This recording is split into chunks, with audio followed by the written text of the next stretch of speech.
Bismillahirrahmanirrahim. Assalamualaikum warahmatullahi wabarakatuh. Good morning, selamat pagi Python Mania. Ya, kita ketemu lagi dalam acara Khataman Python, tentunya di buku karangan Daniel Yiliang, yaitu Introduction to Programming Using Python. Ya, kemudian kita sudah memasuki sekarang bab yang ke-10. Halamannya adalah 317 dari total 592. Baik, kita lanjutkan. Hari ini adalah episode yang ke-43 ya, 43. Kita sudah 43. Baik, kita mulai 10.2.5 list slicing. Ya, start to end.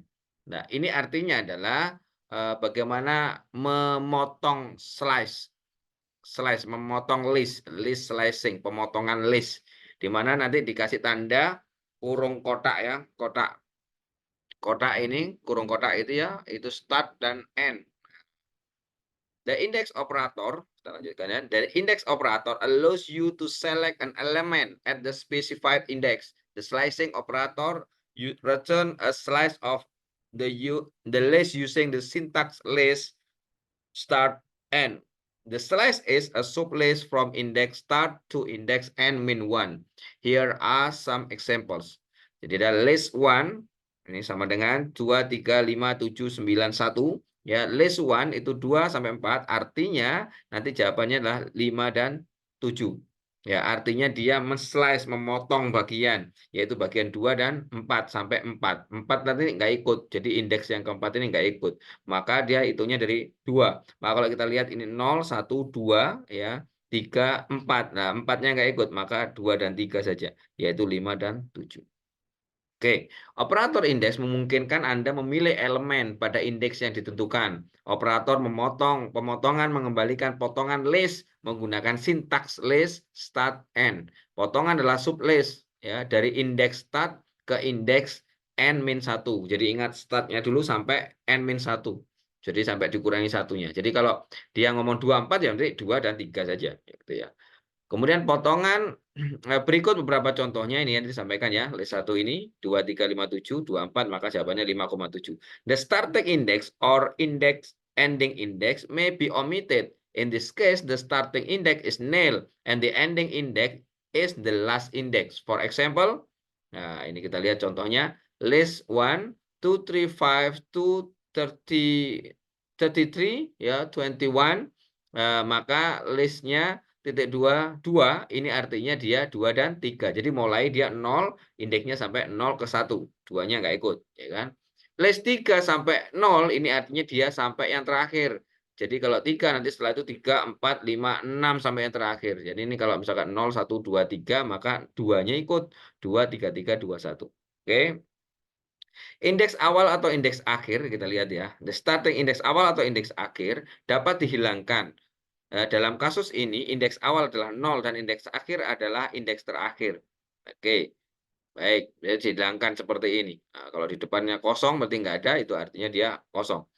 Note that list 1, titik 2, titik ya, apa itu, 0 sampai 2, is the same as list 1, 0 sampai 2, line 2.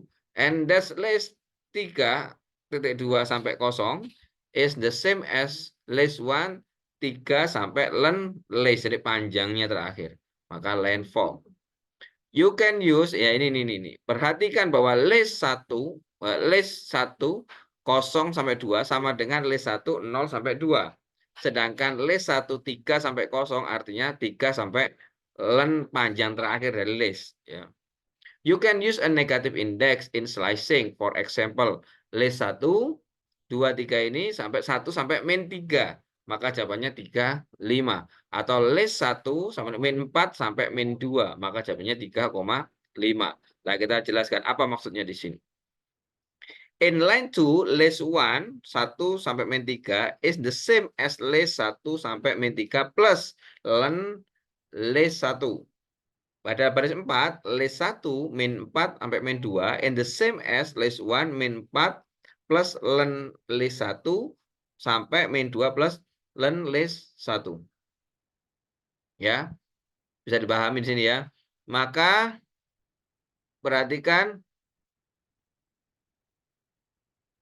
you can use ya. Jadi Anda dapat menggunakan indeks negatif dalam pemotongan ya. Misalnya list 1 sampai 2, 3, 5, 2, 3, 3, 2, 1, maka 1 sampai min 3 itu nanti 35. Artinya min 3 dihitung dari belakang. Ini min 1, min 2, min 3. Ya, berarti dia sampai 1 kan ini berarti indeks yang pertama 0, 1, 2. Jadi 1 sampai 2 saja. Jadi jawabannya 3,5. 3 sama 5 ya.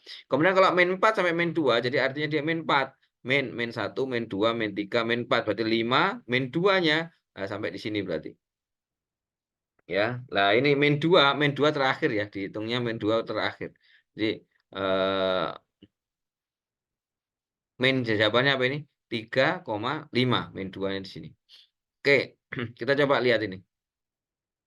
Pada baris 2, list 1, 1,2 min 3 sama dengan list 1 plus min 3 plus len 1.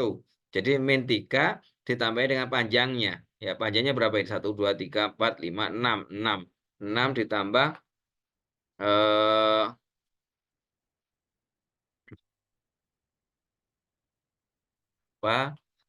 itu ya di pemotongan. Jadi ini sama dengan di baris 4 list 1 min 4 sampai min 2 sama dengan min plus len list 1 kalikan min 2 plus len list 1. Ya seperti itu. Jadi kalau di sini min 2-nya len list 1 berarti kan list 1-nya berapa ini? 6 toh. 6 berarti 4. Berarti ketiga nanti dia. 0, 1, 2, 3 di sini ya. Berarti nanti 3 sampai 5. 3 dan 5 jawabannya. Oke. Catatan, n start lebih besar daripada n, list start and return an empty list. If n specifies a position beyond the end of the list, Python will use the length of the list for n instead. Ya, jadi di sini. Jika start lebih besar daripada sama dengan n, maka list start n mengembalikan list kosong.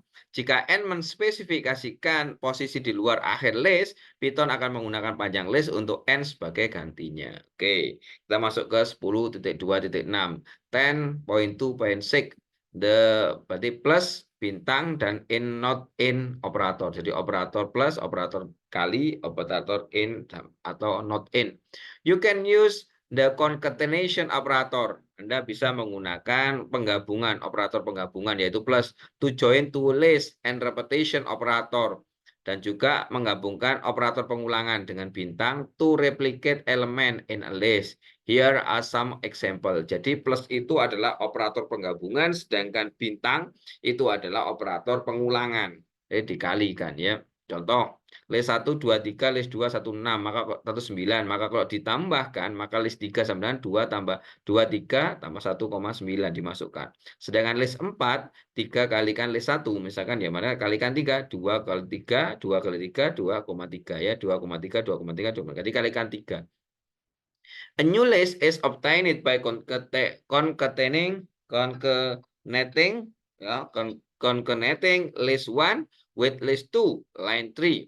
Line 7 duplicate list 1 3 times to create a new list. Note that 3 bintang list 1 is the same as list 1 bintang 3. You can determine whether an element in a list by using the in or not in operator, for example. Nah, ya list 1 2 3 5 2 3 3 2 1 2 and list 1 true. Betul, kenapa? Karena dia ada di dalamnya. Ya inilah. Baik. Saya jelaskan. Ya, list baru didapatkan dengan menggabungkan list 1 dengan list 2. Ini baris list 3, itu list 3 ya. Baris 7 ini menduplikasikan list sebanyak 3 kali dan membuat list baru, yaitu list 4. Ya, perhatikan bahwa 3 kali list 1 sama dengan list 1 kali 3, sama aja sebenarnya ya. Kemudian Anda dapat menentukan apakah suatu elemen itu berada di dalam list ataupun tidak menggunakan operator in atau not in sebagai contoh. Nah, ini kan 2, 3, 5, 7, maka 2 in list. Maka true. Kalau coba ini 2 not in list, maka salah, false, karena 2 ada di dalamnya. Yes, good. Lanjut 10.2.7. Traversing element in a for loop. Ya, jadi di sini menelusuri elemen ya dalam for loop, dalam pengulangan loop for maksudnya. The element in a Python list are iterable. Python support a convenient for loop which enables you to transverse the list sequentially without using an index variable. For example, The following code displays all the element in the list my list. For you, in my list, print you. Ya, oke. Elemen dalam list Python dapat diiterasi, dapat diulang. Python mendukung for loop yang nyaman, yang memungkinkan Anda menelusuri list secara berurutan tanpa menggunakan variabel indeks.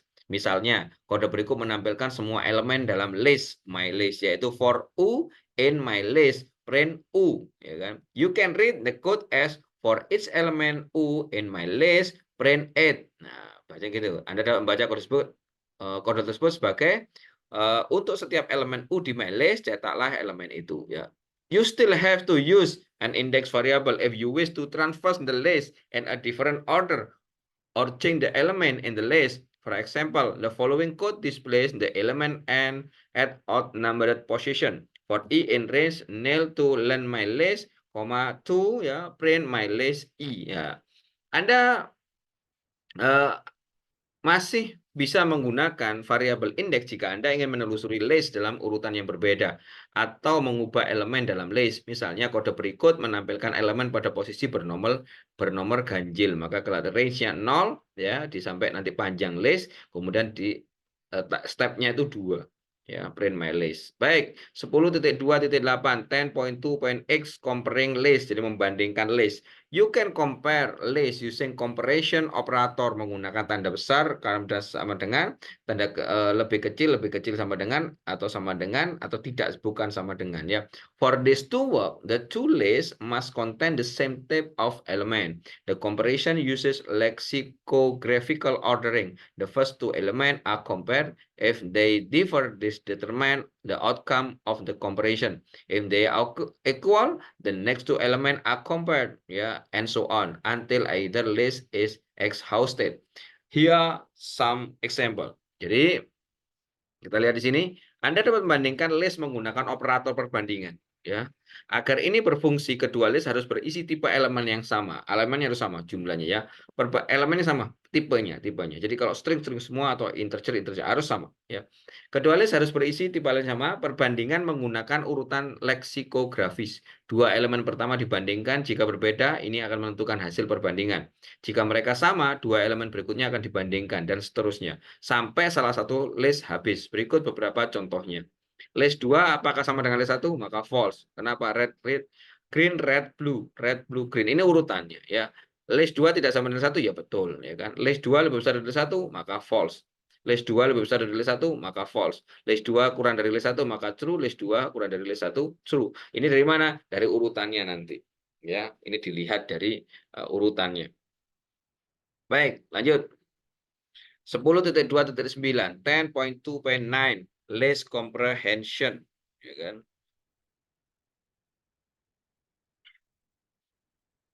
Membandingkan list, ya. List comprehension, maaf ya. List comprehension provide a concise way to create a sequential list of elements. A list comprehension consists of bracket containing an expression followed by a for clause, then zero or more for of if clause. The list comprehension produce a list with the result from evaluating the expression. Here are some example. Baik.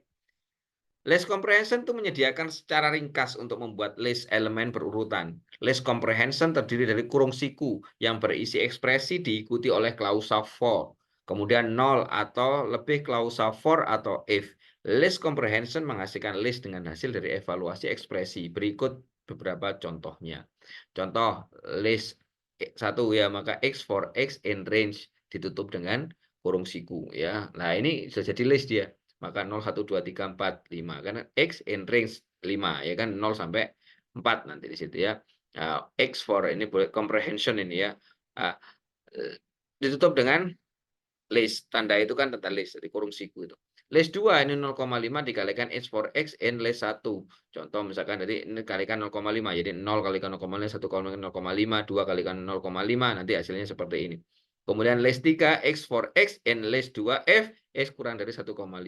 Nah, dia akan menampilkan itu jika yang aja X-nya itu kurang dari 1,2, 1,5. Jadi nanti di sini 0, 0, 0,1, 0,5, 1,0. Ya. Oke, kita jelas. In line 1, list 1 is created from a expression using a for clause. The number is list 1, a, nil, 1, 2, 3, and 4. Its number in list 2 is half of corresponding number in list 1, line 5. In line 8, 9, list 3 consists of the number whose value is less than 1.5 in list 2. Oke, jelas di sini pada baris pertama list 1 dibuat dari ekspresi menggunakan klausa for. Angka dalam list 1 adalah 0, 1, 2, 3, 4, 2, 3, dan 4. Setiap angka di list 2 adalah setengah dari angka yang sesuai di list 1. Baris 5. Jadi dikalikan dengan setengah. Pada baris 9, list 3 terdiri dari angka-angka yang nilainya kurang dari 1,5 di list 2. Baik. 10.2.10, 10.2.10, list method, metode list, apa saja. Ternyata list itu punya metode. When a list is created, you can use the list class methods shown in figure 10.2 to manipulate the list. Jadi setelah list dibuat, Anda dapat menggunakan metode dari class list untuk memanipulasi list tersebut. Nah, ini di contohnya. Ada append, ada count, ada extend, ada index, ada insert, ada pop, ada remove, ada reverse, ada sort. Ya. Okay, here are some example use append, count, extend, index, and insert method. Ya, list 1. Ada list 1, 2, 3, 4, 1, 3, 2, 4. List 1 append 19. Ya kan? Maka artinya ditambahkan 19. Lah, ini ada 19. List 1 count dihitung 4. Maka dia akan menghitung untuk nomor 4. Ada berapa? 4. Ada, ternyata ada 2. Ya, maka jawabannya 2. List 2. Ya, ini 99,54. Maka list 1 extend list 2.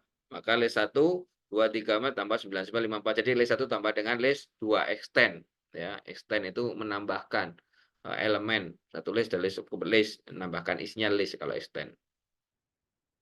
Kemudian list 1 titik indeks 4, maka akan mengambilkan indeks yang 4, titik 0, 1, 2, 3, 4. Ini list berapa? 1 ya? Oh, list satunya ini 1, 2, 3, 4. Jadi jawabannya indeks ya. 0, 1, 2, 3, 4 harusnya. Nah, ini return to index of number 4. Oh, maaf. Ini artinya indeksnya nomor 4. Jadi 0, 1, 2. Betul. 2. Oke. Lanjut. Let's insert 1,25. Jadi artinya memasukkan 25 pada posisi indeks 1. Maka nanti dimasukkan 0, 25. Ini geser ke sana. Oke. Oke, insert ya. Nah, jadi ganti nggak? Enggak kan? Nah, nggak ganti kan. 23. Jadi geser kan. Baik. Line 2 append 19 to the list, and line 5 return the count of the number of occurrences of element 4 in the list, invoking list 1 dot extend. Line X append list 2 to list 1. Line 11 return the index for element 4 in the list, and the line 13 insert 25 into the list of at index 1. Here are some example that use the insert, pop, remove, reverse, and sort method. Jadi contohnya di bawah. Baik, baris 2 ini menambahkan 19 ke dalam list. Dan baris 5 mengembalikan jumlah kemunculan elemen 4 di dalam list. Menjalankan list extend, baris 8 menambahkan list 2 ke list 1. Baris 11 mengembalikan indeks untuk elemen 4 di dalam indeks list. Dan baris 13 memasukkan 25 ke dalam list di indeks 1. Oke, berikut contoh menggunakan metode insert, pop, remove, reverse, dan sort. Oke ya, ini pop 2 artinya diambil. Nah, berarti perlu 2, 0, 1, 2. Ini indeks ya, indeks 2, berarti 3. List 1, list 1 pop, 54. Pop kalau nggak ada, maka diambil langsung yang terakhir. Pop yang terakhir. Oke, list 1, 2, 25, ini seperti ini. Maka list 1 remove. Remove 32, maka dihapus yang 32. Maka 32-nya hilang. Oke. List 1 reverse, jadi ini dibalik. Nah, ini kan urutannya kan di sini 99, 19, 41 dibalik ini urutannya. Oke. List 1 sort diurutkan, maka yang paling kecil ke besar. Yes, good. Line 2 remove the element and index 2 from the list, invoking list 1 dot pop. Line 6 return and remove the last element from list 1. Line 10 removes element 32 from list 1. Line 13 refers the element in the list, and line 15 sort the element in the list in ascending order. Oke. Baris 2 menghapus elemen pada indeks 2 dari list, menjalankan list 1 dot pop. baris 6 mengembalikan dan menghapus elemen terakhir dari list 1. Baris 10 menghapus elemen 32 dari list 1. Baris 13 membalikkan elemen di dalam list. Dan baris 15 mengurutkan elemen di dalam list secara naik. Oke. Lanjut, kita lanjutkan. Splitting a string into a list, yaitu memecah string menjadi list. Baik, memecah string menjadi list ya. The str class contain the split method, which is useful for splitting item in a string into list. For example, the following statement: item Jane, John, Peter, Susan dot split. Ya, split the string Jane, John, Peter, Susan in the list Jane, John, Peter, Susan. In this case, the item are delimited by spaces in the string. You can use a non-space delimiter. For example, the following statement: items 09/20/2012 split ya garis miring, maka itu yang dihilangkan. Split the string 9/20/2012 into the list 09/20/2012. Oke. Jadi ada salah satunya itu memecahkan split ya kan, menggunakan metode split ya, ke dalam list. Maka ketika ada item string, maka dia pakai menggunakan split, maka nanti dia akan jadi list ya. Listnya Jane, John, Peter, Susan. Oke, kalau dia dikasih tanda ini dihilangkan, yang splitnya adalah tanda delimiternya itu adalah garis miring, maka garis miring hilang 9/20/12 ya. Note, Python support regular expression, an extremely useful and powerful feature for matching and splitting a string using a pattern. Regular expression are complex for beginning student. For this reason, we cover them in supplement 2.a regular expression. Jadi sebenarnya Python mendukung ekspresi reguler nanti, fitur yang sangat berguna dan bagus sekali untuk mencocokkan memisahkan string menggunakan pola. Ekspresi reguler itu rumit untuk siswa pemula. Oleh karena itu kami membahasnya di lampiran 2.a ekspresi reguler. Oke, baik, itu sementara di 10.2.11.